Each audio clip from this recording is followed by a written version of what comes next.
जय श्री कृष्णा लायम तंग सुन में नसिकोई मा हरे कृष्णा जय श्री हरे कृष्ण कृष्णा चैतन्य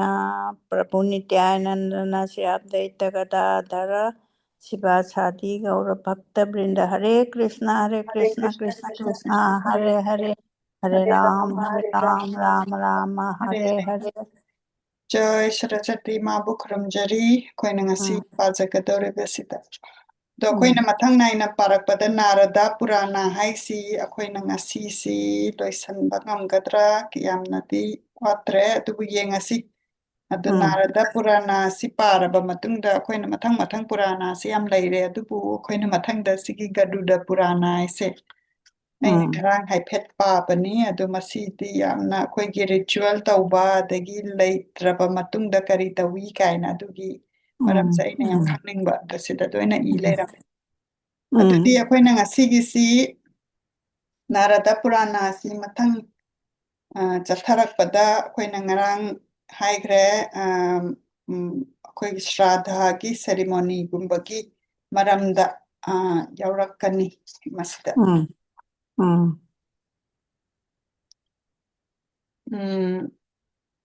ꯑꯗꯒꯤ ꯑꯩꯈꯣꯏꯅ ꯉꯔꯥꯡ ꯕ꯭ꯔꯠꯇ ꯇꯧꯕꯒꯤ ꯃꯔꯝꯗꯁꯨ ꯈꯔ ꯅꯩꯅꯈ꯭ꯔꯦ ꯑꯗꯨꯅ ꯑꯦꯅꯤ ꯔꯤꯂꯤꯖꯤꯌꯁꯀꯤ ꯔꯤꯆꯨꯋꯦꯜ ꯇꯧꯕ ꯃꯇꯝꯗ ꯐꯥꯁꯇꯤꯡ ꯍꯥꯏꯕꯗꯤ ꯆꯔꯥ ꯍꯦꯟꯕꯁꯦ ꯁꯤꯁꯤ ꯇꯤꯊꯤ ꯂꯨꯅꯔ ꯗꯦꯒꯤ ꯃꯇꯝꯗ ꯑꯅꯤꯁꯨꯕ ꯍꯥꯏꯕꯗꯤ ꯗ꯭ꯋꯥꯏꯇꯤꯌꯥ ꯑꯦꯀꯥꯗꯁꯤ 12ꯅꯤ ꯁꯨꯕ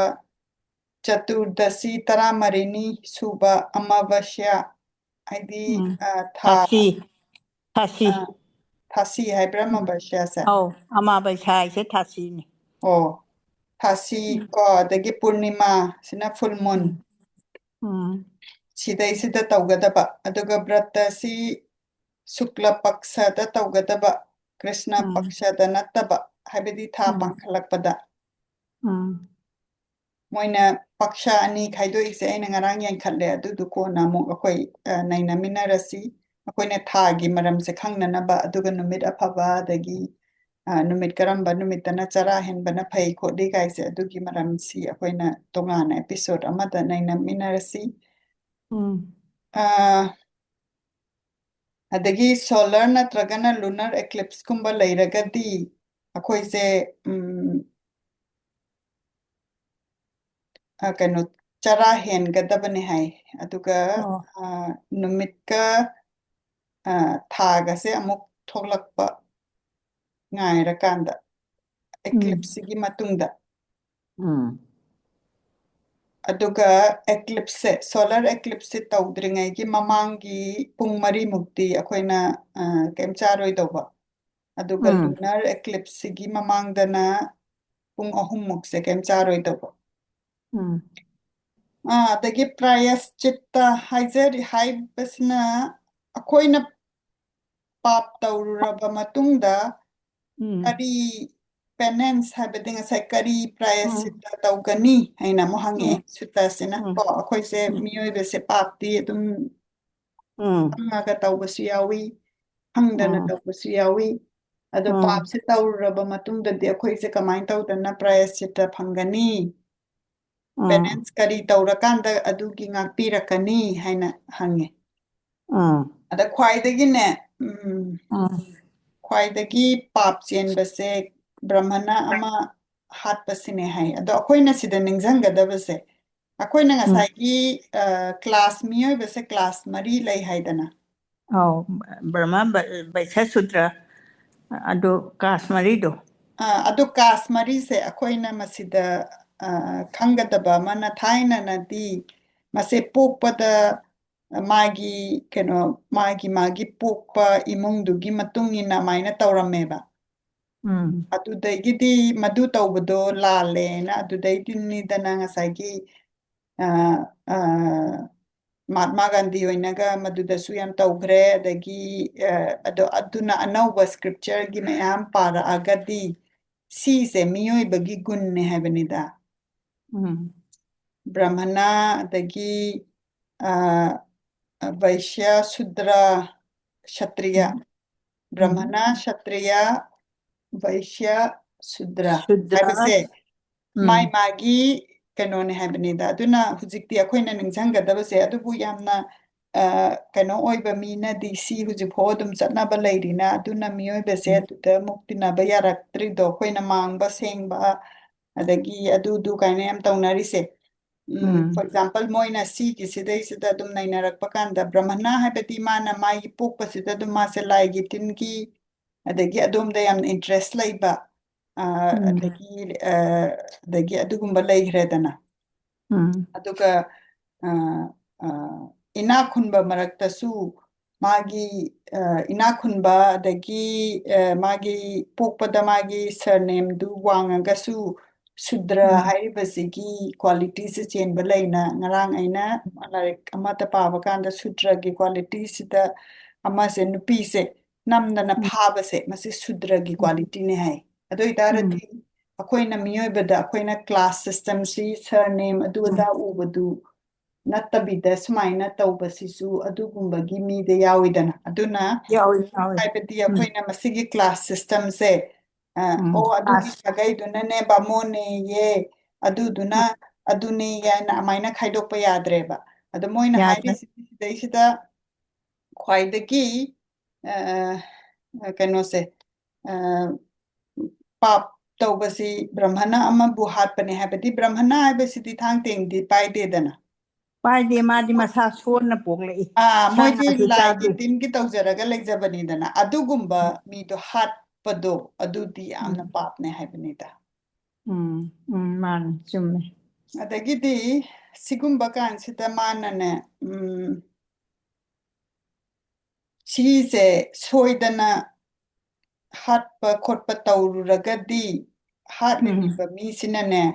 leihidriba misigine maraibaksida pairakandane ngakpiyu oinane mase khoiramo haiba adugi matungda mase umangda chatla kanduda umangdane masam managase kaimta hattana nongmada amura khatang charaga leigadaba aduga tabasisune heiga makhada panba root ka aduga Vishnu se ningadaba adagi masina muk mafam pilgrimage se chatpa ko aduga mi khuding makta mana unaba mi khuding makta ne mase brahmana ma hatubagi pap tawrure na mase smaina haira kanda chahi trying thoise adumaina layo adugi matungdadi magi pap tu kokkani na main hai adagidi madugi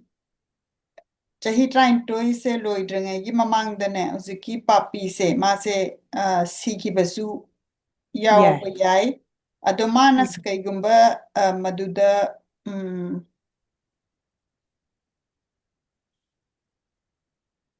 karigumba mase manasi base saji amanane hatpa natragana mase laina amanara leitaba oiragadi magi papse adum maduda ngakpirani aduga mana karigumba san nama natraga brahmana ama kanbagidamaktane adugi kannabagi hotnabada mase leitaba oiragadi madugi dudasu magi papse ngakpiragani haireko adagi mathang tarapada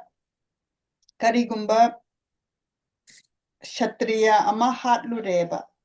adugi kshatriya ama hatpasiga brahmana ama hatpasiga chapmanayeba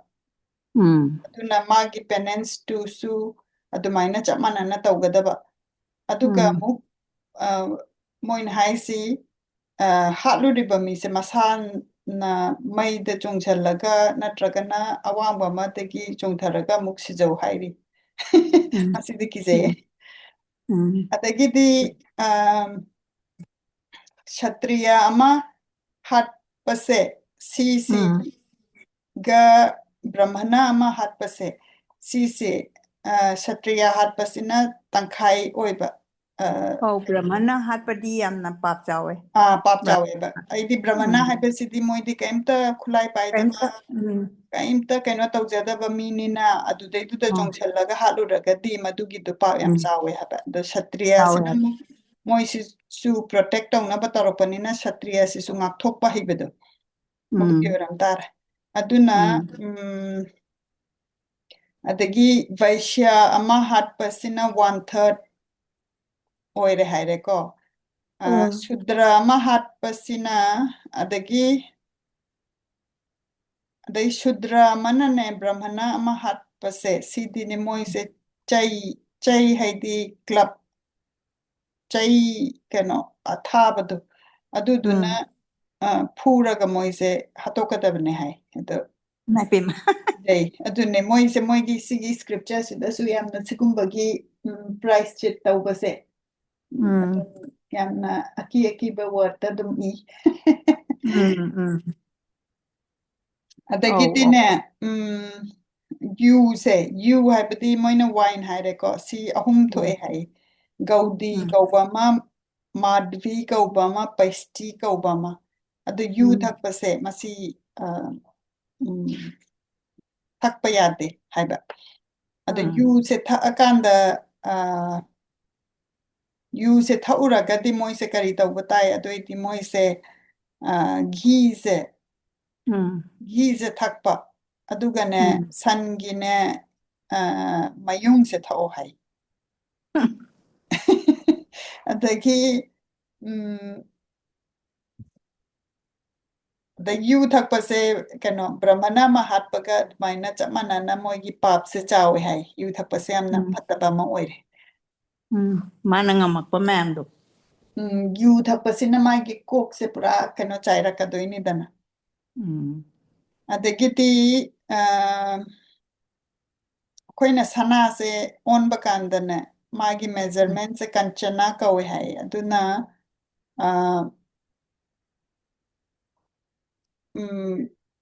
ꯑꯩꯈꯣꯏꯒꯤ ꯁꯟꯂꯥꯏꯠꯁꯦ ꯑꯩꯈꯣꯏꯒꯤ ꯎꯝ sunlight ꯍꯥꯏꯕꯗꯤ ꯑꯩꯈꯣꯏꯒꯤ ꯅꯨꯃꯤꯠꯀꯤ ꯃꯉꯥꯜꯁꯤꯅ ꯊꯣꯡꯅꯥꯎꯗ ꯂꯥꯛꯄ ꯀꯥꯟꯗ ꯑꯩꯈꯣꯏꯁꯦ small particle ꯄꯥꯏꯕꯁꯦ ꯎꯗ꯭ꯔꯥ ꯎꯏ ꯑꯗꯣ ꯃꯁꯤꯒꯤꯁꯤ ꯇ꯭ꯔꯥꯁꯥ ꯔꯦꯅꯨ ꯀꯧꯋꯦ ꯍꯥꯏ ꯑꯗꯣ ꯎꯝ ꯇ꯭ꯔꯥꯁꯥ ꯔꯦꯅꯨ ꯅꯤꯄꯥꯟꯅꯅꯦ ꯎꯝ ꯅꯤꯁꯀꯥ ꯑꯃ ꯁꯥꯕ ꯑꯗꯨꯒ ꯅꯤꯁꯀꯥ ꯑꯍꯨꯝꯅ ꯔꯥꯖꯥ ꯁꯔꯁꯥꯄꯥ ꯑꯃ ꯁꯥꯕ ꯑꯗꯨꯒ ꯔꯥꯖꯥ ꯁꯔꯄꯥꯁ ꯑꯍꯨꯝꯅ ꯒꯣꯁꯥꯔꯞꯄ ꯑꯃ ꯁꯥꯕ ꯑꯗꯨꯒ ꯒꯣꯁꯥꯔꯞꯄꯥꯁ ꯇꯔꯨꯛꯅ ꯌꯥꯕ ꯑꯃ ꯁꯥꯕ ꯌꯥꯕ ꯑꯍꯨꯝꯅ ꯀ꯭ꯔꯤꯁꯅꯥꯂꯥ ꯑꯃ ꯁꯥꯕ ꯀ꯭ꯔꯤꯁꯅꯥꯂꯥ ꯃꯉꯥꯅ ꯃꯁꯥ ꯑꯃ ꯁꯥꯕ ꯎꯝ ꯑꯁꯥ ꯇꯔꯥꯇꯔꯨꯛꯅ ꯁꯨꯔꯕꯥꯅ ꯑꯃ ꯁꯥꯕ ꯑꯗꯣ ꯃꯤ ꯑꯃꯅ ꯁꯅꯥꯁꯦ ꯁꯔꯕꯅ ꯎꯝ ꯑꯃ ꯂꯨꯝꯕ ꯑꯃ ꯕ꯭ꯔꯍꯃꯅ ꯑꯃꯗꯒꯤ ꯍꯨꯔꯥꯜꯂꯒꯗꯤꯅꯦ ꯃꯥꯁꯦ ꯎꯝ ꯕ꯭ꯔꯍꯃꯅ ꯑꯃ ꯍꯥꯠꯄꯒ ꯆꯞ ꯃꯥꯟꯅꯩ ꯍꯥꯏꯕ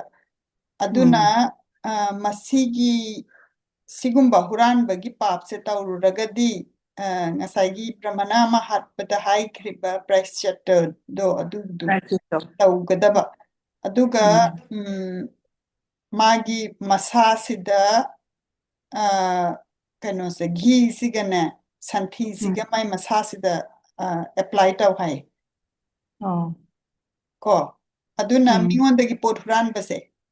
ꯃꯥꯅ ꯎꯝ ꯁꯅꯥ ꯍꯥꯏꯅ ꯍꯥꯏꯕꯒꯤ ꯋꯥꯅꯤ ꯑꯗꯨꯒ ꯄꯣꯠꯇꯣ ꯌꯥꯝꯃꯛꯄꯗꯣ ꯎꯝ ꯑꯗꯨꯒꯤꯗ ꯑꯦꯛꯁꯄ꯭ꯂꯦꯟ ꯇꯧꯈ꯭ꯔꯦꯀꯣ ꯑꯗꯨꯑꯣꯏꯗꯤ ꯃꯤꯉꯣꯟꯗꯒꯤ ꯄꯣꯠ ꯍꯨꯔꯥꯟꯕꯁꯤꯁꯨ ꯌꯥꯝꯅ ꯐꯠꯇꯕ ꯑꯃ ꯑꯣꯏꯔꯦꯕꯀꯣ ꯎꯝ ꯑꯗꯒꯤ ꯁꯇ꯭ꯔꯤꯌꯥ ꯑꯃꯅꯅꯦ ꯁꯅꯥꯁꯦ ꯎꯝ ꯕ꯭ꯔꯍꯃꯅ ꯑꯃꯗꯒꯤ ꯍꯨꯔꯥꯜꯂꯒꯗꯤ ꯃꯥꯁꯦ ꯉꯁꯥꯏꯒꯤ ꯁꯒꯣꯜꯒꯤ ꯁꯦꯀ꯭ꯔꯤꯐꯥꯏꯁ ꯑꯩꯅ ꯑꯩꯈꯣꯏꯅ ꯍꯥꯟꯅꯁꯨ ꯑꯩꯈꯣꯏ ꯌꯦꯡꯈ꯭ꯔꯦꯗꯅ ꯑꯗꯨꯒꯤ ꯎꯝ ꯁꯒꯣꯜꯒꯤ ꯁꯦꯀ꯭ꯔꯤꯐꯥꯏꯁꯁꯦ ꯃꯁꯤ ꯇꯧꯒꯗꯕ ꯎꯝ ꯑꯗꯨꯒꯤ ꯅꯠꯇꯕ ꯑꯇꯩꯗꯅ ꯀꯔꯤ ꯇꯧꯒꯅꯤ ꯍꯥꯏꯔꯒ ꯕ꯭ꯔꯍꯃꯅꯥꯗꯅꯦ ꯎꯝ ꯁꯟ ꯆꯍꯨꯝ ꯑꯗꯨꯒ ꯃꯥꯒꯤ ꯃꯁꯥꯗꯨꯒ ꯆꯞ ꯃꯥꯟꯅꯅ ꯂꯨꯝꯕ ꯎꯝ ꯁꯅꯥꯁꯦ ꯀꯠꯀꯗꯕ ꯎꯝ ꯎꯝ ꯑꯗꯒꯤꯗꯤ adagidi masina muk mana huralurаканда khangagadi sanasi brahmanadudha muk hanba ko aduga hallaba matungda mana muk numit 38ni charahenba adumain tawdana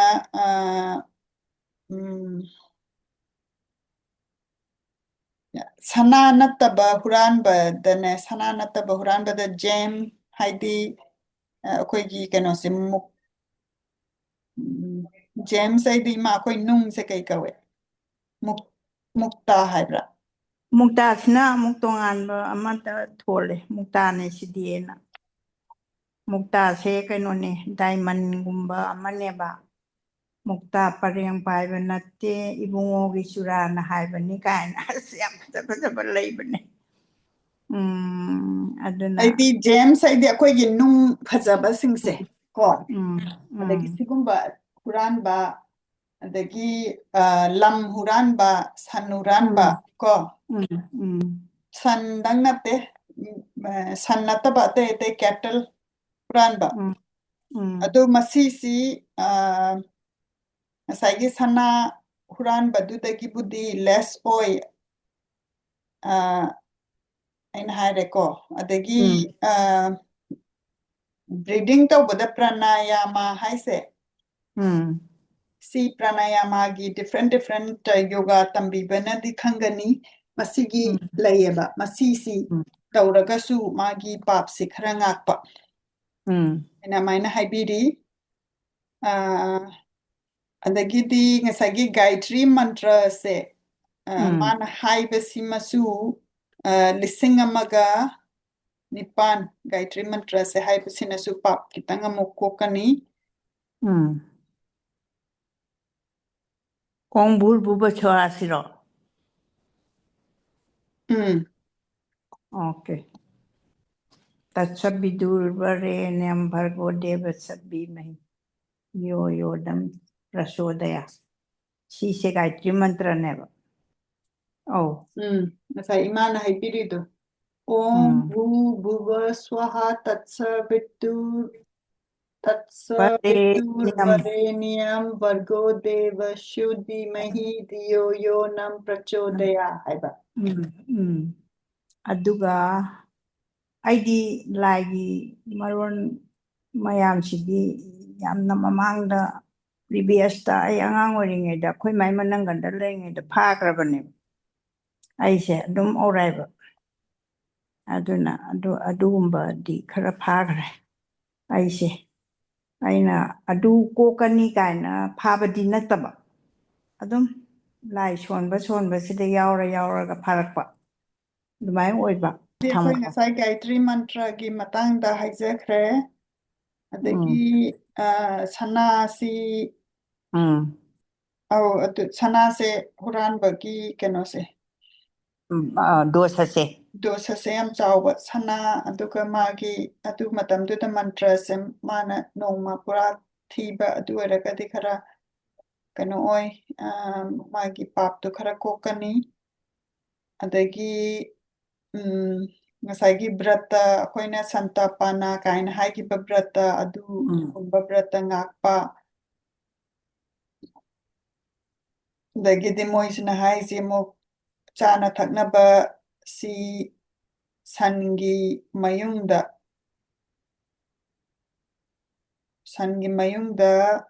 sok tawrakanda chaba simachu papi singse pap kokani hairi aduna aina taina video da moi sangi mayung thakpa kaina adugumba khara ugi aduduki oram tare moi mem tawriduna adagi lai si adum khoiramba adagi amai tawdana moigi adugumba laibasi masida ibiri adagi brata si tawbasi akoina sana nattaba lupa ko lupa haibadi silver bronze brass copper adagi jewel sigumba huranba sikisu magi adumaina brata kathokpa aduga mana huraduriba potugi valuation do adugi matungina magi papse henkatpa adagidi papi amaga netinabase sisu papneba Mane. maga tinaba maga associate tauba mana tauba thabaktuda akoina mateng pangba ko kumba sisu papni aduna manane dang tinaragasune papi duna tauriba magi papto aduga chap manana ne mangonda thungeba mana di ai pap taude mana taubani ai di maga tinabadani na khallidana adaida mana haisina mana taubaga chap manayeba Okay. brata prajapatya kauba brata amalai masina amuk mina mongoose crow boar rat cat goat sheep dog hen sigumba hatpase sisu prajapata brata si tangkhai amaina taugadaba adagi sakon hatpa adagi sumain tawdana hatpa tupagi thabakse si pap chele habanida adagi samu hatpa adagi san hatpa adagi san sima khangna hatpase sidi yamna pap chawre madi siba miduna sibado adudu duna price chat natana atai penance laite haire adagi mina huranbase wood huranba grass huranba tree huranba molasses meat skin moisina numit humni fasting taubiba adagi uchek turtle moi mayam si huranbasina numit 33 muk fast tauba aduna fasting tawbasina pap kokpagi keno masu oi haiba adagi yagna adagi laigi keno khorambase adagi aidi laigi tingi tawbasidane akoina mi kaubase asengba mi kaugadaba ko mi sidoina mak akoina pakauda kauba yadeba ada moina disidaisa haiseng sai akoina brahmana kshatriya vaishya shudra hairaga akoina moigi jattu nen khalidana ado asengbaidi magi mi dugi gun duneba aduna moina akoigi laigi tingi tauringai sidane chandala haisine inthoaba kangu sineba ado inthokpa kangu se aina interpret tawjabadadi akoina laigi tingi tawba kanda sigumba gi gunjenba mi si nangna kaururagadi moigi makhon sita tabada akoigi katlibase masi keno tawdeba Lowdeba. ꯂꯧꯗꯕ ꯍꯥꯏꯕꯗꯤ ꯌꯥꯝꯅ pure ꯑꯣꯏꯒꯗꯕꯅꯦ ꯍꯥꯏꯕꯅꯤꯗ ꯑꯩꯈꯣꯏꯅ ꯀꯠꯄ ꯈꯣꯠꯄꯁꯦ ꯑꯗꯨꯅ ꯍꯦꯛꯇ ꯃꯌꯥꯝꯒꯤꯗ ꯁꯣ ꯑꯣꯏꯅ ꯇꯧꯔꯒ ꯌꯧ ꯇꯧꯕ ꯁꯤꯒꯨꯝꯕꯁꯤ ꯀꯥꯟꯅꯗꯕꯖꯥꯠꯅꯤ ꯑꯗꯒꯤꯗꯤ ꯃꯁꯤꯗꯩꯁꯤꯗ ꯑꯗꯨꯒꯨꯝꯕ ꯑꯩꯈꯣꯏꯅ ꯀꯠꯄꯗ ꯁꯣꯏꯈꯤꯕ ꯈꯣꯠꯈꯤꯕ ꯑꯗꯒꯤ ꯀꯅꯥꯅꯣꯝꯅ ꯐꯠꯇꯕ ꯉꯥꯡꯕ ꯑꯗꯨꯒꯨꯝꯕ ꯌꯥꯎꯔꯒꯗꯤ ꯃꯗꯨꯗ ꯕ꯭ꯔꯠꯇ ꯀꯠꯂꯣ ꯑꯗꯨꯒ ꯑꯩꯈꯣꯏꯒꯤ ꯕꯇꯔꯁꯤꯃ ꯂꯧꯕꯤꯕ ꯕꯇꯔꯁꯤ ꯌꯥꯝ ꯏꯝꯄꯣꯔꯇꯦꯟ ꯑꯣꯏꯔꯝꯃꯦ ꯀ꯭ꯂꯦꯔꯤꯐꯥꯏꯠ ꯕꯇꯔ ꯍꯥꯏꯗꯤ ꯉꯁꯥꯏ ꯘꯤꯗꯣ ꯑꯗꯨꯒ ꯒꯥꯏꯇ꯭ꯔꯤ ꯃꯟꯇ꯭ꯔꯁꯤ ꯁꯣꯟꯕ 1008 ꯀꯣ ꯑꯗꯒꯤ ꯂꯥꯏꯕꯨ ꯁꯤꯙꯕꯤꯕ ꯕ꯭ꯔꯍꯃꯅꯁꯤꯕꯨ ꯁꯤꯙꯕꯤꯕꯁꯤꯗꯤ ꯃꯣꯏ ꯄꯥꯞꯁꯤꯗꯤ ꯍꯦꯛꯇ ꯄ꯭ꯔꯥꯏꯁꯤꯠꯀ ꯐꯪꯕ ꯉꯝꯗ꯭ꯔꯦ ꯍꯥꯏꯕꯗꯤ ꯑꯐꯕ ꯃꯤꯅ ꯃꯥꯅ ꯇꯧꯖꯕꯁꯤꯡꯗꯣ ꯑꯩꯈꯣꯏꯅ ꯈꯪꯗꯤ ꯈꯪꯗꯅ ꯄꯪꯁꯤꯗ ꯁꯤꯙꯕꯤꯕ aduna mi sidhaba haibasi yamna fattaba kenoneba criticize tawbase aduna sidhabasi lai sidhaba adagi brahmana sidhaba akoina brahmana haraga akoina interpret tawjabada ngasagi akoina haijagredana brahmana gi chenba gun chenba mi se akoina khang mana tawrise karino ise khangdana akoina mi se sidhaidana adu sidhaba haibase criticize tawbase afaba pot natte haiba adagidi ꯑꯩꯈꯣꯏꯅ ꯄꯥꯞ ꯑꯃ ꯇꯧꯔꯨꯔꯦ ꯑꯗꯨꯏꯗꯤ ꯁꯤ ꯕ꯭ꯔꯇ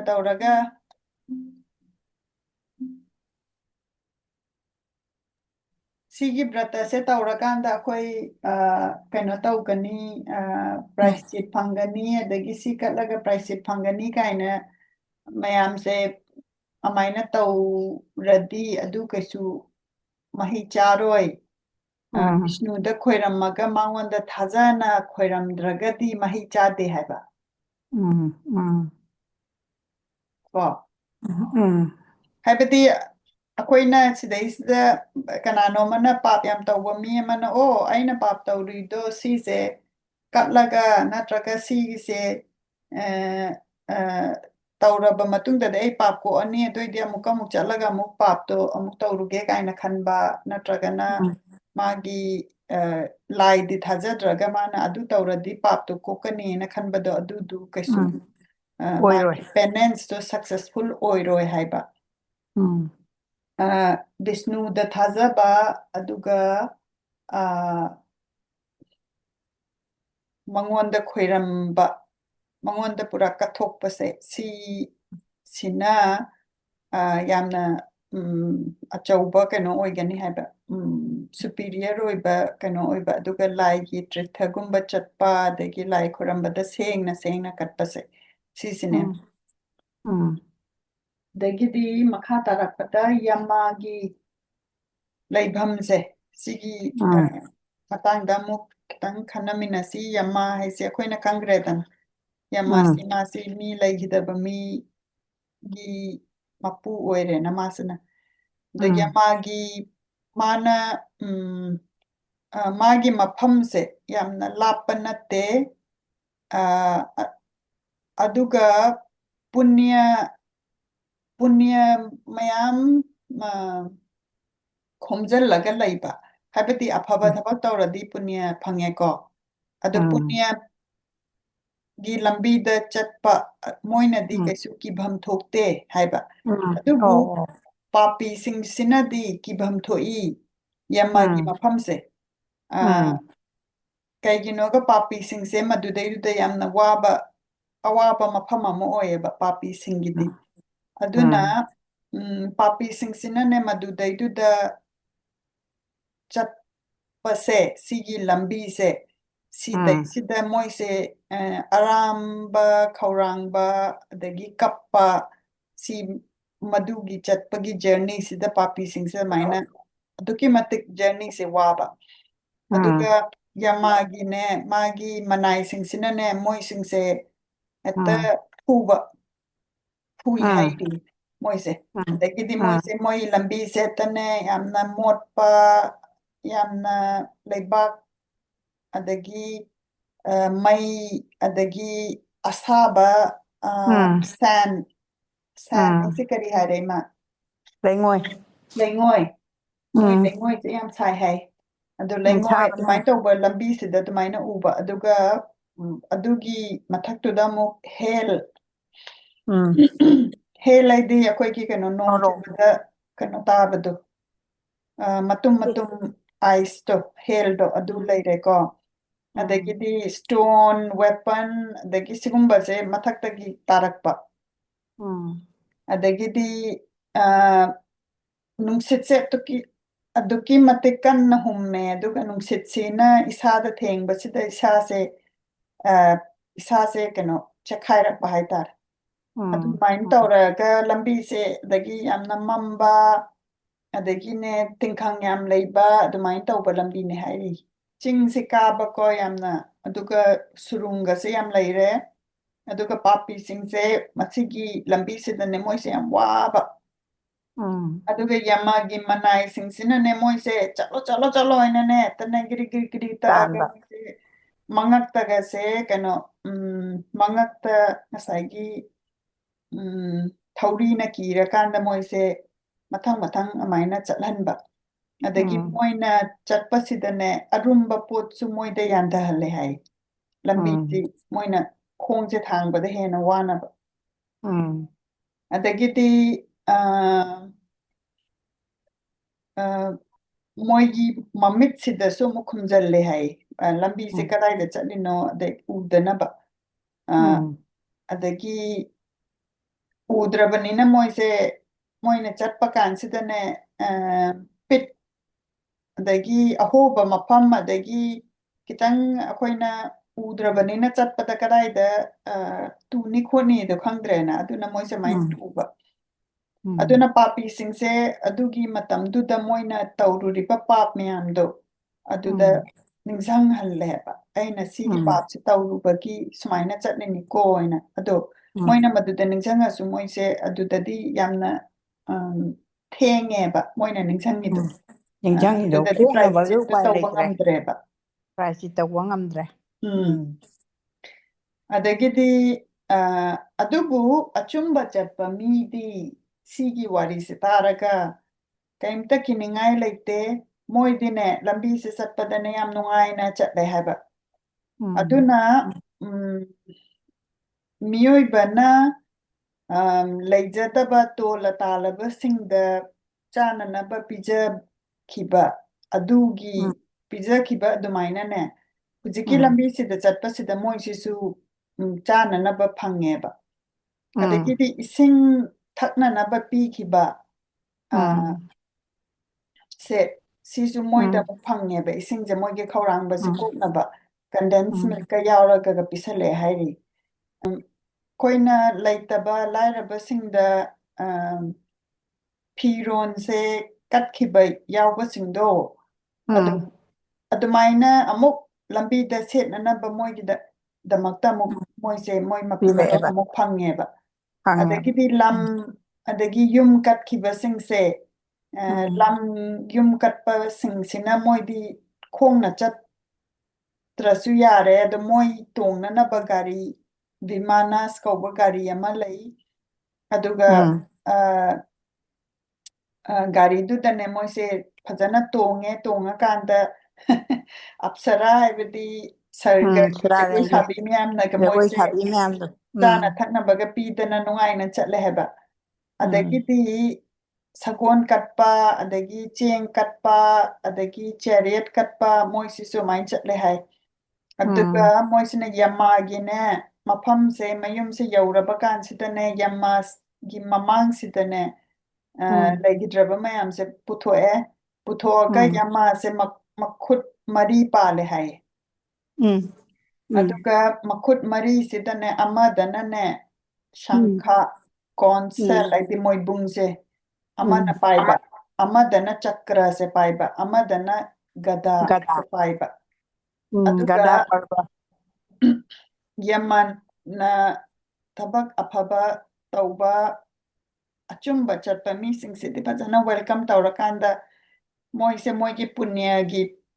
pondo adudu nungaine chananaba adumaina thadore hai pap tauraba singsinane yamase ubadane yamasinane yamna mamit ka khana yengba magi adugi mamit khabadu ubada thak thak niktanane pap tauba misingsine yamagi mamangda maina lepe hai aduga yamasinane magi kala danda magi chai amana mase mayam se kihanba mai scepter se pairaga aduga mai makhonga se yam lauba aduga achumba chatpa misingsinane yama sigine magi personality se nungsiba atappa personality se uba phangeba aduga magi personality akiba sinane papi singsi na uba phange uhanba aduna yamasi manane magi akiba maithong se uragadine mai makhut se kunga nithoi pale hai ko aduga mamit ka se taneng aksangangagane mayaga se yam akiba pale hai aduga yamagi magi da leirisi Chitragupta haise Chitragupta sinane mi sina loina yengkhonba leitraba kanda mana kari tawi afabana karino phatabana kari tawrame se ma na ibe singje doinamak haiba ngameba aduna mana pap tawraba mi singsida nangse phatre nangna si pap tawre aduga nangi phattabagi account sida si leire ꯑꯩꯅ ꯃꯥꯅ ꯐꯖꯅ ꯄꯨꯊꯣꯛꯄ ꯉꯝꯕ ꯑꯗꯨꯒ ꯑꯗꯨ ꯑꯣꯏꯇꯥꯔꯗꯤ ꯅꯪ ꯅꯣꯔꯣꯛꯇ ꯋꯥꯔꯨꯔꯣ ꯑꯗꯨꯒ ꯅꯣꯔꯣꯛꯇ ꯅꯣꯔꯣꯛꯇ ꯋꯥꯔꯨꯕ ꯇꯥꯔꯦ ꯑꯗꯣ ꯍꯧꯖꯤꯛꯇꯤ ꯅꯪ ꯔꯤꯄꯦꯟꯇꯦꯟꯁ ꯇꯧꯕꯒꯤ ꯀꯩꯝꯇ ꯀꯥꯟꯅꯗꯦ ꯍꯥꯏꯕꯗꯤ ꯑꯗꯨꯒꯤ ꯍꯤꯡꯗ꯭ꯔꯀꯥꯟꯗꯗꯤ ꯃꯥꯅ ꯇꯧꯔꯤꯕꯗꯣ ꯑꯩꯅ ꯇꯧꯔꯤꯕꯗꯣ ꯐꯠꯇꯦꯅ ꯈꯜꯂꯁꯨꯅꯦ ꯃꯥꯅ ꯑꯗꯨꯗ ꯔꯤꯄꯦꯟ ꯇꯧꯕꯒꯤ ꯀꯥꯟꯅꯗꯦ ꯀꯩꯅꯣ ꯂꯩꯇ꯭ꯔꯦꯕ ꯑꯣꯄꯣꯔꯆꯨꯅꯤꯇꯤ ꯂꯩꯇ꯭ꯔꯦꯕ ꯃꯥꯅ ꯑꯗꯨ ꯇꯧꯔꯨꯕꯒꯤꯗꯃꯛꯇ ꯑꯋꯥꯕꯗꯣ ꯑꯗꯨꯝ ꯃꯥꯅ ꯄꯨꯕ ꯇꯥꯕꯅꯦ ꯈꯥꯡꯕ ꯑꯗꯒꯤꯗꯤ ꯃꯣꯏꯁꯦ ꯃꯁꯤꯒꯤ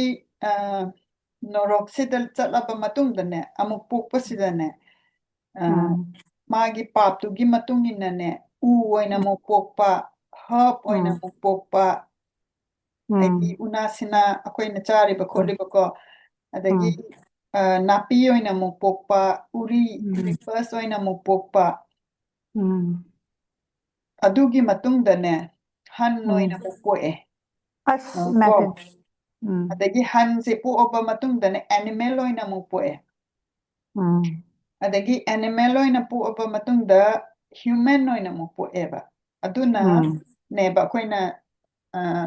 ꯃꯌꯥꯝ ꯕ꯭ꯔꯍꯃꯅ ꯃꯣꯏ ꯂꯥꯏꯒꯤ ꯇꯤꯟꯒꯤ ꯈꯪꯕ ꯃꯤꯁꯤꯡꯅ ꯍꯥꯏꯗꯣ ꯃꯇꯝ ꯃꯥꯡꯍꯟꯒꯅꯨ ꯍ꯭ꯌꯨꯃꯦꯟ ꯂꯥꯏꯐꯁꯦ ꯌꯥꯝꯅ ꯇꯥꯡꯕ ꯇꯥꯡꯅ ꯄꯣꯛꯏꯅꯦꯕ ꯑꯩꯗꯤ ꯄꯣꯛꯏꯅꯦ ꯎꯗꯒꯤ ꯍꯟꯗꯒꯤ ꯑꯦꯅꯤꯃꯦꯜꯗꯒꯤ ꯃꯊꯪ ꯃꯊꯪ ꯄꯣꯛꯂꯀꯥꯟꯗ ꯍ꯭ꯌꯨꯃꯦꯟ ꯑꯣꯏꯅ ꯄꯣꯛꯂꯛꯑꯀꯥꯟꯗꯗꯅꯦꯕ ꯅꯪꯒꯤ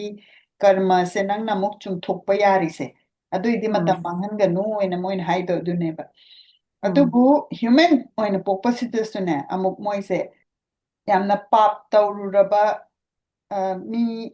ꯑꯃꯅ ꯑꯃꯨꯛ ꯄꯣꯛꯄꯁꯤꯒ ꯃꯥꯒꯤ ꯀꯔꯃꯗꯨꯒꯤ ꯃꯇꯨꯡ ꯏꯟꯅ ꯃꯣꯏꯅ ꯄꯣꯛꯏꯕ ꯐꯤꯕꯝꯁꯦ ꯑꯗꯨꯃꯥꯏꯅ ꯄꯣꯛꯑꯦ ꯍꯥꯏꯕ ꯍꯥꯏꯕꯗꯤ ꯃꯌꯥꯝꯅ ꯑꯥꯎꯠꯀꯥꯁ ꯑꯣꯏꯕꯤꯕ ꯑꯗꯒꯤ ꯁꯥꯗꯥꯟꯕ ꯑꯗꯒꯤ ꯐꯤ ꯁꯨꯕ ꯑꯗꯒꯤ ꯀꯩꯅꯣ ꯁꯥꯕ ꯄꯣꯇꯁ ꯍꯥꯏꯗꯤ ꯀꯩ ꯍꯥꯏꯃ ꯑꯩꯈꯣꯏꯒꯤ ꯀꯩꯅꯣꯒ ꯁꯥꯕꯁꯦ ꯆꯐꯨ ꯎꯌꯥꯟꯒ ꯁꯥꯕ ꯑꯗꯒꯤ ꯕ꯭ꯂꯦꯛ ꯁ꯭ꯃꯤꯠ ꯑꯗꯩ ꯒꯣꯜ ꯁ꯭ꯃꯤꯠ ꯋꯤꯚꯔ ꯇ꯭ꯔꯦꯗꯔ ꯑꯗꯒꯤ ꯈꯔ ꯑꯃꯅ ꯏꯅꯥꯛ ꯈꯨꯟꯅ ꯄꯣꯛꯄ ꯈꯔ ꯑꯃꯅ ꯂꯥꯏꯔꯅ ꯄꯣꯛꯄ ꯈꯔ ꯑꯃꯅ ꯃꯁꯥ ꯐꯅ ꯄꯣꯛꯄ ꯈꯔ ꯑꯃꯅ ꯂꯩꯅꯥ ꯆꯦꯟꯕ ꯈꯔ ꯑꯃꯅ ꯗꯤꯁꯐꯤꯒꯔ ꯑꯣꯏꯅ ꯄꯣꯛꯄ ꯃꯦꯜꯐꯣꯝ ꯑꯣꯏꯅ ꯄꯣꯛꯄ ꯁꯨꯃꯥꯏꯅ ꯇꯧꯗꯅ ꯄꯣꯛꯏꯁꯦ ꯃꯥꯒꯤꯅꯦ ꯀꯔꯃꯗꯣ ꯀꯔꯃ ꯑꯗꯨꯒ ꯃꯥꯅ ꯅꯍꯥꯟꯃꯨꯛꯀꯤ ꯃꯄꯣꯛꯇ ꯀꯔꯤ ꯇꯧꯈꯤ ꯍꯥꯏꯕꯗꯨꯒꯤ ꯃꯇꯨꯡ ꯏꯟꯅ ꯄꯣꯛꯄꯅꯤ ꯍꯥꯏꯅ ꯍꯥꯏꯔꯦꯀꯣ ꯑꯗꯒꯤ ꯕ꯭ꯂꯤꯁ ꯍꯥꯏꯕꯗꯤ ꯅꯨꯡꯉꯥꯏꯕ ꯀꯣ ꯕ꯭ꯂꯤꯁ ꯍꯥꯏꯁꯦ ꯑꯗꯨ ꯑꯩꯈꯣꯏꯒꯤ ꯄ꯭ꯔꯤꯊꯤꯕꯤ ꯑꯩꯈꯣꯏꯒꯤ ꯋꯥꯔꯜꯁꯦ ꯅꯨꯡꯉꯥꯏꯇꯕꯅ ꯊꯜꯂꯦꯗꯅ ꯑꯗꯨ ꯑꯣꯏꯇꯥꯔꯗꯤ ꯅꯨꯡꯉꯥꯏꯇꯕꯅ ꯊꯜꯂꯤꯁꯦ ꯁꯤꯒꯤ ꯃꯥꯌꯥꯁꯤꯒꯤ ꯃꯊꯛꯇ ꯑꯩꯈꯣꯏꯅ ꯀꯃꯥꯏꯅ ꯀꯥꯈꯠꯀꯅꯤ ꯑꯩꯈꯣꯏꯅ ꯀꯃꯥꯏꯅ ꯇꯧꯗꯅ ꯃꯥꯌꯥꯁꯤꯒꯤ ꯅꯨꯡꯉꯥꯏꯇꯕ ꯃꯌꯥꯝꯁꯤꯗꯒꯤ ꯑꯩꯈꯣꯏꯁꯦ ꯐ꯭ꯔꯤ ꯑꯣꯏꯒꯅꯤ ꯑꯩꯈꯣꯏꯁꯦ ꯀꯃꯥꯏꯅ ꯃꯣꯛꯁꯥ ꯐꯪꯒꯅꯤ ꯍꯥꯏꯕꯗꯤ ꯅꯨꯡꯉꯥꯏꯅ ꯂꯩꯕ ꯕ꯭ꯂꯤꯁꯁꯦ ꯁꯤ ꯀꯃꯥꯏꯅ ꯐꯪꯒꯅꯤ ꯑꯩꯁꯦ ꯁꯤꯅꯤꯗꯅ ꯃꯌꯥꯝꯅ ꯊꯤꯅꯔꯤꯁꯤꯕꯣꯕ ꯃꯥꯅꯤ ꯑꯗꯒꯤꯗꯤ ꯃꯥꯅ ꯍꯥꯏꯔꯦ ꯃꯈꯥ ꯇꯥꯅ ꯕꯤꯁꯅꯨꯅꯅꯦꯕ ꯅꯨꯡꯉꯥꯏꯕ ꯃꯣꯛꯁꯥ ꯄꯤꯔꯤꯁꯦ ꯄꯤꯔꯤꯕꯁꯦ ꯕ꯭ꯔꯍ꯭ꯃꯁꯤꯅ ꯋꯥꯔꯜꯁꯦ ꯕꯤꯁꯅꯨꯒꯤ ꯑꯣꯔꯗꯔ ꯃꯇꯨꯡ ꯏꯟꯅ ꯋꯥꯔꯜꯁꯦ ꯃꯥꯅ ꯁꯥꯈꯤꯕꯅꯤ ꯁꯤꯕꯁꯤꯅ ꯗꯦꯁꯇ꯭ꯔꯣꯏ ꯇꯧꯕꯅꯤ ꯑꯗꯨꯁꯨ ꯕꯤꯁꯅꯨꯒꯤ ꯏꯟꯁꯇ꯭ꯔꯛꯁꯟꯗ ꯑꯗꯨꯅ ꯑꯩꯈꯣꯏꯒꯤ ꯑꯦꯟꯇꯥꯌꯔ ꯌꯨꯅꯤꯚꯔꯁꯁꯦ ꯕꯤꯁꯅꯨꯅ ꯂꯣꯏꯅ ꯁꯤꯟꯕꯅꯦꯕ ꯕꯤꯁꯅꯨ ꯍꯥꯏꯔꯤꯕꯁꯤꯗꯤ ꯃꯥꯗꯤ ꯃꯥꯒꯤ ꯐꯣꯝ ꯂꯩꯇꯦ ꯑꯗꯨꯒ ꯃꯥꯁꯦ ꯂꯣꯏꯅꯃꯛ ꯙꯔꯃꯒꯤ ꯁꯣꯔꯁꯅꯤ ꯑꯗꯨꯒ ꯑꯩꯈꯣꯏꯅ ꯎꯔꯤꯕ ꯄꯨꯝꯅꯃꯛꯁꯦ ꯃꯉꯣꯟꯗꯒꯤ ꯂꯣꯏꯅ ꯁꯦꯝꯃꯛꯄꯅꯤ ꯑꯗꯨꯅ ꯃꯤꯑꯣꯏꯕꯅ ꯃꯥꯕꯨ ꯈꯣꯏꯔꯝꯖꯔꯤꯁꯦ ꯂꯥꯏꯗꯧꯅ ꯑꯣꯏꯅꯕꯅꯦꯕ ꯀꯩꯅꯣ ꯃꯤꯑꯣꯏꯕꯅ ꯕꯤꯁꯅꯨꯕꯨ ꯃꯤꯑꯣꯏꯕꯅ ꯃꯥ ꯈꯣꯏꯔꯝꯃꯤ ꯈꯣꯏꯔꯝꯃꯤꯁꯦ ꯂꯥꯏꯗꯧꯅ ꯑꯣꯏꯅꯅꯕ ꯍꯥꯏꯕꯗꯤ ꯂꯥꯏꯒꯤ ꯒꯨꯟꯁꯦ ꯂꯥꯏꯒꯤ ꯒꯨꯟꯁꯦ ꯀꯔꯤꯅꯣ ꯂꯥꯏꯒꯤ ꯒꯨꯟꯗꯨ ꯑꯣꯏꯔꯛꯅꯕꯒꯤꯗꯃꯛꯇ ꯈꯣꯏꯔꯝꯖꯕꯅꯦꯕ ꯀꯣ ꯂꯥꯏ ꯑꯣꯏꯅꯅꯕ ꯍꯥꯏꯁꯦ ꯑꯗꯒꯤꯗꯤ ꯑꯁꯦꯡꯕ ꯒ꯭ꯌꯥꯟꯁꯦ ꯀꯔꯤ ꯑꯣꯏꯒꯦ ꯍꯥꯏꯕꯗ ꯕꯤꯁꯅꯨꯁꯤꯅ ꯑꯩꯈꯣꯏꯅ ꯎꯔꯤꯕ ꯄꯨꯝꯅꯃꯛꯁꯦ ꯃꯥ ꯌꯥꯎꯏ ꯃꯥꯅꯤ ꯍꯥꯏꯕꯁꯦ ꯑꯩꯈꯣꯏꯅ ꯎꯔꯤꯕ ꯄꯨꯝꯅꯃꯛꯁꯦ ꯃꯥꯅ ꯂꯣꯏꯅ ꯁꯦꯝꯕꯤꯕꯅꯤꯅ ꯑꯗꯨꯅ ꯑꯩꯈꯣꯏꯅ ꯅꯨꯡꯉꯥꯏꯕ ꯉꯁꯥꯏꯒꯤ ꯕ꯭ꯂꯤꯁ ꯃꯣꯛꯁꯥꯁꯦ ꯀꯃꯥꯏꯅ ꯐꯪꯒꯅꯤ ꯍꯥꯏꯔꯗꯤ ꯃꯁꯤꯒꯤ ꯒ꯭ꯌꯥꯟꯁꯦ ꯌꯥꯎꯔꯒꯗꯤ ꯑꯩꯈꯣꯏꯅ ꯊꯥꯖꯕ ꯌꯥꯎꯅ ꯃꯉꯣꯟꯗ ꯑꯩꯈꯣꯏꯅ ꯆꯪꯖꯕꯀꯣ ꯑꯗꯨꯒ ꯑꯐꯕ ꯑꯦꯛꯁꯟ ꯀꯔꯃ ꯑꯩꯈꯣꯏꯅ ꯑꯐꯕ ꯑꯦꯛꯁꯟꯁꯦ ꯇꯧꯔꯀꯥꯟꯗꯗꯤ ꯍꯦꯟꯅ ꯕꯤꯁꯅꯨꯁꯤꯒꯤ ꯐꯦꯠꯁꯦ ꯍꯦꯟꯒꯠꯂꯛꯑꯦꯕ ꯑꯗꯨꯒ ꯑꯩꯈꯣꯏꯅ ꯑꯦꯛꯁꯟꯁꯦ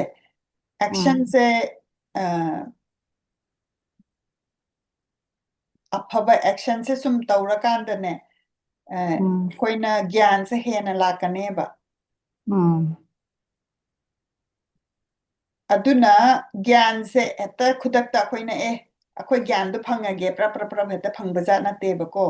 ꯅꯠꯇꯦ ꯑꯩꯗꯤ ꯑꯩꯈꯣꯏꯅ ꯈꯤꯇꯪ ꯈꯪꯉꯛꯑꯀꯥꯟꯗ ꯑꯦꯛꯁꯟꯁꯦ ꯁꯤꯅ ꯑꯐꯕꯅꯤ ꯁꯤꯅ ꯀꯩꯅꯣꯅꯤꯅ ꯑꯗꯨ ꯈꯪꯉꯛꯑꯀꯥꯟꯗ ꯑꯩꯈꯣꯏꯅ ꯑꯦꯛꯁꯟꯁꯦ ꯑꯗꯨꯝ ꯇꯧꯒꯗꯕ ꯑꯗꯨꯒ ꯒ꯭ꯌꯥꯟꯁꯦ ꯇꯞ ꯇꯞꯅ ꯑꯗꯨꯃꯥꯏꯅ ꯂꯥꯛꯑꯕ ꯃꯇꯨꯡꯗ ꯑꯗꯨꯒꯤ ꯑꯦꯛꯁꯄꯤꯔꯤꯌꯦꯟꯁꯇꯨꯅ ꯕꯤꯁꯅꯨꯁꯤ ꯑꯩꯈꯣꯏꯒꯤ ꯌꯨꯅꯤꯚꯔꯁꯁꯤꯗ ꯃꯐꯝ ꯑꯦꯅꯤꯗ ꯑꯦꯚ꯭ꯔꯤꯋꯦꯔꯗ ꯂꯩꯅꯦ ꯍꯥꯏꯕꯒꯤ ꯃꯥꯒꯤ ꯒ꯭ꯌꯥꯟꯁꯦ ꯂꯥꯛꯀꯅꯦꯕ ꯑꯗꯨꯅ ꯑꯩ ꯏꯁꯥꯁꯦ ꯁꯤꯁꯤꯒꯅꯦ ꯑꯇꯩ ꯍꯤꯡꯉꯤꯕ ꯃꯤꯑꯣꯏꯕ ꯅꯠꯇ꯭ꯔꯒꯅ ꯁꯥ ꯁꯟ ꯑꯣꯏꯔꯁꯨ ꯑꯦꯅꯤ ꯍꯤꯡꯉꯤꯕ ꯖꯤꯕꯁꯤꯡꯁꯦ ꯍꯤꯡꯉꯤꯕ ꯄꯣꯠꯁꯤꯡꯁꯦ ꯁꯤꯒ ꯑꯩꯒꯁꯦ ꯆꯞ ꯃꯥꯟꯅꯩ ꯗꯤꯐ꯭ꯔꯦꯟꯠ ꯂꯩꯇꯦ ꯑꯩꯅ ꯁꯨꯃꯥꯏꯅ ꯈꯪꯉꯛꯄ ꯁꯤ ꯈꯪꯉꯛꯄ ꯃꯇꯝꯗꯨꯅꯦꯕ ꯑꯩꯈꯣꯏꯅ ꯌꯣꯒꯥ ꯍꯥꯏꯁꯦ ꯍꯥꯏꯕꯗꯤ ꯑꯩꯒ ꯃꯤ ꯑꯃꯒ ꯆꯞ ꯃꯥꯟꯅꯩ ꯍꯥꯏꯔꯗꯤ ꯑꯩꯈꯣꯏꯅ ꯃꯤ ꯑꯃꯗꯨ ꯊꯤꯟ ꯇꯧꯒꯗ꯭ꯔꯥ ꯃꯌꯥꯝꯁꯤ ꯑꯩꯈꯣꯏꯁꯦ ꯏꯁꯥ ꯑꯩꯅ ꯆꯠꯂꯒ ꯑꯩꯅ ꯈ꯭ꯋꯥꯏ ꯑꯍꯥꯎꯕ ꯆꯥꯒꯗꯕꯅꯤ ꯑꯩꯅ ꯈ꯭ꯋꯥꯏ ꯑꯐꯕ ꯁꯦꯠꯀꯗꯕꯅꯦꯅ ꯑꯩꯁꯤꯗꯤ ꯍꯦꯛꯇ ꯃꯌꯥꯝꯁꯤꯅ ꯐꯥꯔꯁ ꯄ꯭ꯔꯥꯏꯌꯣꯔꯤꯇꯤꯅꯦꯕ ꯄꯤꯔꯤꯁꯦ ꯑꯗꯨꯏꯗꯤ ꯃꯥꯅ ꯍꯥꯏꯁꯤ ꯑꯩꯈꯣꯏꯅ ꯃꯤꯑꯣꯏꯕ ꯅꯠꯇ꯭ꯔꯒꯁꯨ ꯍꯤꯡꯉꯤꯕ ꯍꯥꯏꯕ ꯃꯥꯅ ꯍꯥꯏꯁꯦ ꯁꯤꯗ ꯍꯤꯡꯕ ꯍꯥꯏꯕꯅꯦꯕ ꯍꯤꯡꯕ ꯍꯥꯏꯕꯗꯤ ꯃꯤꯑꯣꯏꯕꯁꯤꯁꯨ ꯍꯤꯡꯉꯤꯅꯤꯗꯅ ꯑꯗꯒꯤ ꯁꯥ ꯁꯟ ꯑꯦꯅꯤꯃꯦꯜꯁꯤꯁꯨ ꯍꯤꯡꯉꯤꯅꯤ ꯄ꯭ꯂꯥꯟꯠꯁꯤꯁꯨ ꯍꯤꯡꯉꯤꯅꯤ ꯂꯣꯏ ꯍꯤꯡꯉꯤꯅꯤ ꯑꯗꯨꯏꯗꯤ ꯍꯤꯡꯉꯤꯕꯅꯦ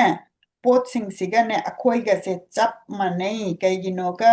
ꯑꯩꯈꯣꯏ ꯄꯨꯝꯅꯃꯛꯁꯦ ꯕꯤꯁꯅꯨꯅ ꯂꯣꯏꯅ ꯁꯦꯝꯃꯛꯄꯅꯦ ꯕꯤꯁꯅꯨ ꯍꯥꯏꯁꯦ ꯂꯣꯏꯅꯃꯛꯇ ꯂꯩ ꯍꯥꯏꯕꯁꯦ ꯃꯁꯤ ꯈꯪꯉꯛꯑꯀꯥꯟꯗꯨꯗ ꯃꯗꯨꯅꯦꯕ ꯌꯣꯒꯥ ꯍꯥꯏꯅ ꯍꯥꯏꯔꯤꯁꯦ ꯀꯣ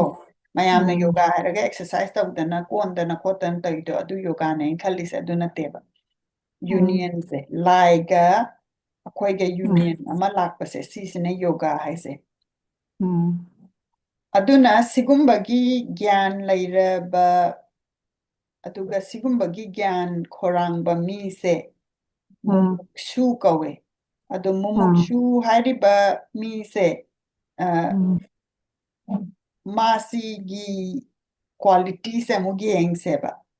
ꯃꯨꯃꯨꯛꯁꯨ ꯑꯃ ꯅꯤ ꯃꯥꯁꯦ ꯃꯨꯃꯨꯛꯁꯨꯅꯤꯅꯦꯅ ꯑꯩꯈꯣꯏꯅ ꯈꯪꯒꯦꯗꯤ ꯃꯥꯁꯦ ꯀꯃꯥꯏꯅ ꯇꯧꯒꯦꯗꯅꯦ ꯃꯥꯁꯦ ꯁꯥꯎꯕ ꯍꯩꯇꯦꯕ ꯑꯁꯥꯎꯕꯁꯦ ꯃꯉꯣꯟꯗ ꯂꯩꯇꯦꯕ ꯑꯗꯒꯤꯅꯦ ꯅꯨꯡꯁꯤꯗꯕꯁꯦ ꯑꯩꯈꯣꯏꯒꯤꯗ ꯃꯤꯑꯣꯏꯕ ꯃꯁꯦꯟꯗ ꯅꯨꯡꯁꯤꯅꯗ꯭ꯔꯤꯕ ꯁꯤꯒꯨꯝꯕꯁꯦ ꯁꯤ ꯑꯁꯥꯎꯕ ꯃꯉꯣꯟꯗ ꯂꯩꯔꯔꯣꯏ ꯅꯨꯡꯁꯤꯗꯕ ꯂꯩꯔꯔꯣꯏ ꯑꯗꯒꯤꯗꯤ ꯃꯥꯁꯦ ꯑꯦꯗꯤꯛꯁꯟ ꯍꯥꯏꯁꯦ ꯃꯉꯣꯟꯗ ꯂꯩꯔꯔꯣꯏ ꯑꯦꯗꯤꯛꯁꯟ ꯍꯥꯏꯕꯗꯤ ꯉꯁꯥꯏꯒꯤ ꯁꯦꯟꯁ ꯑꯦꯗꯤꯛꯁꯟ ꯍꯥꯏꯕꯗꯤ ꯑꯩꯈꯣꯏꯅ ꯃꯤꯑꯣꯏꯕꯒꯤ ꯁꯦꯟꯁꯁꯦ ꯀꯔꯤꯅꯣ ꯑꯩꯈꯣꯏꯅ ꯆꯥꯕꯁꯤ ꯁꯦꯟꯁꯅꯦꯗꯅ ꯆꯥꯕ ꯉꯥꯡꯕ ꯇꯥꯕ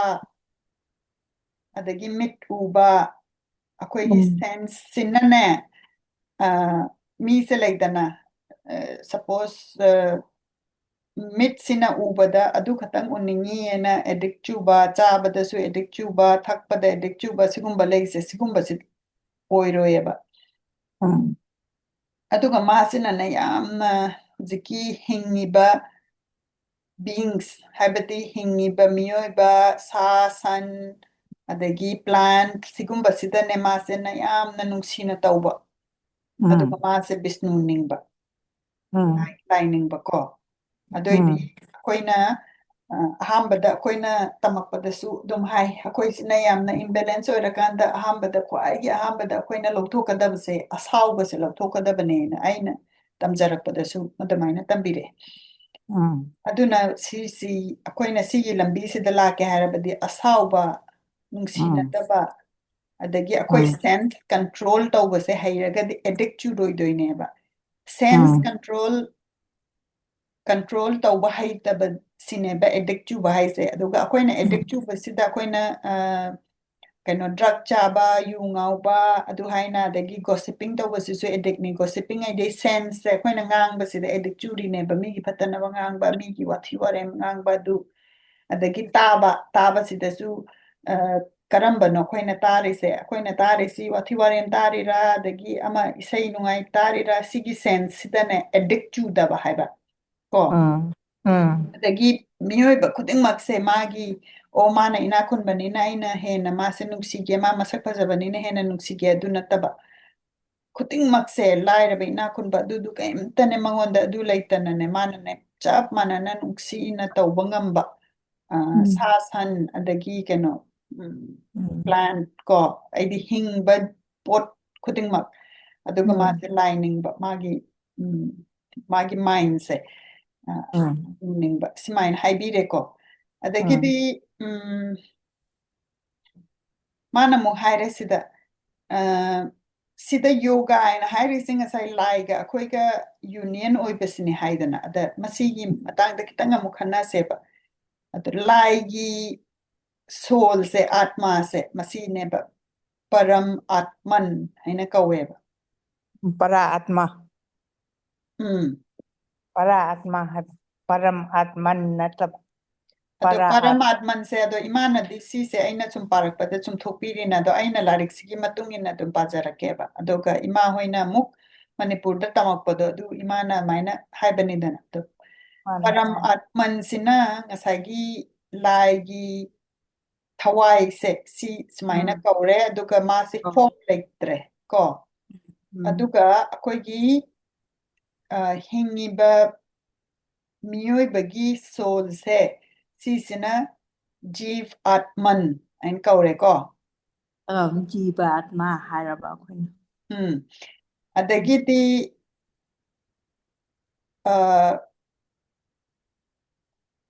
ꯑꯩꯈꯣꯏꯒꯤ ꯍ꯭ꯌꯨꯃꯦꯟ ꯕꯤయింꯒꯤ ꯁꯣꯜꯁꯦ ꯖꯤv ꯑꯥꯠꯃꯟ ꯍꯥꯏꯁꯦ ꯑꯩꯈꯣꯏꯒꯤ ꯏꯁꯥ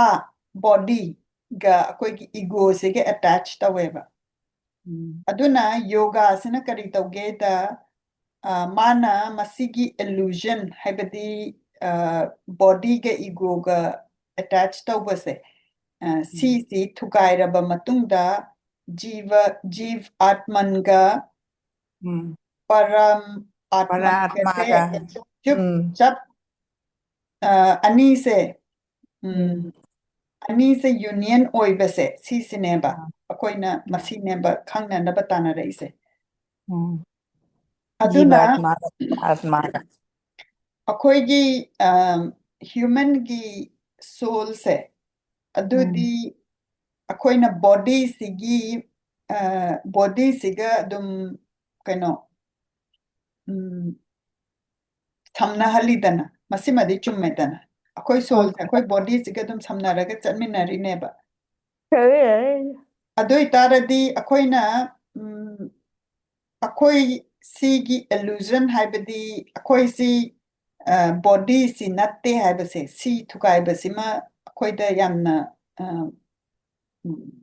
ꯏꯝꯄꯣꯔꯇꯦꯟ ꯑꯣꯏꯌꯦꯕ ꯑꯗꯨꯒ ꯑꯩꯈꯣꯏꯒꯤ ꯁꯣꯜꯁꯤꯒ ꯂꯥꯏꯒꯤ ꯁꯣꯜꯁꯦ ꯁꯤꯁꯤꯒ ꯌꯨꯅꯤꯌꯟ ꯂꯩꯕꯁꯦ ꯁꯤꯁꯤꯅꯦꯕ ꯕ꯭ꯔꯍ꯭ꯃ na harise aduna haibadi akoina meditate tauba akoina lai ningba lai khoiramba haise kesunate akoigi atma siga lai gi atma siga samna naba Shinba. samnabagi moment tu neba akoi myam naga lai khoiramba ga haise akoina lai khoiramba haise akoina mitu salakanda ga akoina ishor ga wari sanari se ma ki soul duga koi connect tawbuduni dana Mane. Adaida mana sigi connect tawrakpase si different part technique layeba sigi yoga union se lakpase ado sigi yoga se technique nipan si ahamba de yama haise self control se layba ko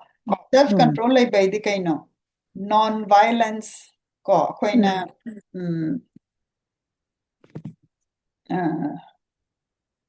koina yakai thingai tawdaba ko mi hatpa khotpa adagi sigumba akoigi violent oiba thabak se tawdaba adagi achumba chatpa adagi nungsiba adagi piti habati akoina kanano mata akoina magi damakta mana wariba kholiba tuda akoina magi phibamdu akoina khangba ngamba haitare akoina piti pokpa haise adagidi akoigi sense akoina control tawba ngamba ko sigumba sineba yama self control laise sigi mayam si tawrakadoini adagidi jealousy se akoina give up tawba ngamba envy habadi mingon da kalak mi hawbase masi kalak mi hawbase mayam phatre ko adagidi second technique ta niyama haisina practice ado akoina niyama si kari haina amuk kaino tawgani harakanda akoina meditation ga tawena mayamna meditation tawnarise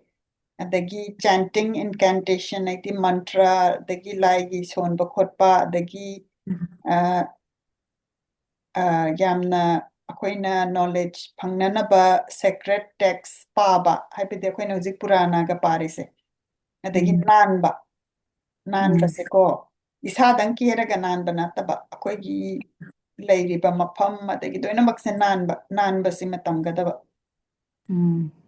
adagi yama ganni yama sinane akoigi mind se purify taweba aduga akoigi body si purify taweba mind ga body ga se adu itaradi masi purification se tawraba kanda di akoina meditation se tawrakanda Vishnu gi asengba nature se akoina khara khangba ngamakaneba adu itaradi akoina miyoibana meditation tawba haise magi phambagi niyom layeba ko aduna technique third technique sida asana haise posture se aduna magi phamba adagi magi lepa magi niyom lay adugi niyom dugi matungina tawrakadoineba adoidi akoigi makha tarakpa kanda ngasagi yama sina akoigi mind ga body ga se purify tawrakanda meditate Vishnu gi nature sida meditate tawba ngamakanieba tapna adai meditation si tawba kanda akoina magi posture si gi technique se khange harati asana posture aina akoina masigi tamba machangi aduga posture si 30 kuntra muk lay aduga masigi kuntra yam layraga sumana kuntra se simadi yoga se practice tawbada yam important oiba aduga mari suba technique sina pranayama haise akoina akoigi sor honba se kamaina hongani ena masi sima akoina khangba aduga akoina masigi sor honbasi gi akoigi meditation se kanna tawba ngammeba aduga manga suba sina pratyahara haisina withdrawal habadi akoi se sensual pleasure akoigi sense sina nungaiba mitna ubada nungaiba tabada nungaiba chabada nungaiba haibada nungaiba sigumba sidagi withdraw tawba ngamba adu adagi 6 techniques-sina dharana, retention, ko sumaina tawdana moina